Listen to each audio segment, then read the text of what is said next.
Welcome to the Tech Egg. Don't get scrambled. Enjoy the video. In this video, I will explain how to make enchiladas. First, let's gather our essential ingredients.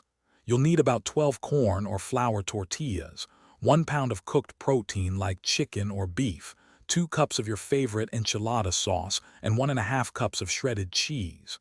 Prepare your filling by cooking and seasoning it well. Don't forget to warm your tortillas slightly.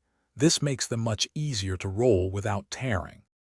Now for the fun part, assembly. Take each warm tortilla and dip it briefly into your enchilada sauce. This step is crucial for both flavor and flexibility.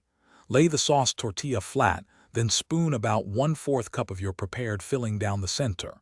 Next, sprinkle a good amount of shredded cheese over the filling.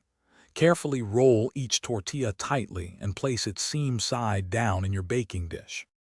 Once all your enchiladas are neatly arranged in the baking dish, it's time to finish them off. Pour any remaining enchilada sauce evenly over the top, ensuring everyone is covered. Then, generously sprinkle another 1/2 cup of shredded cheese over everything. Bake your enchiladas in a preheated oven at 375 degrees Fahrenheit for 20 to 25 minutes, or until the cheese is bubbly and golden brown. Enchiladas are incredibly versatile, so feel free to get creative.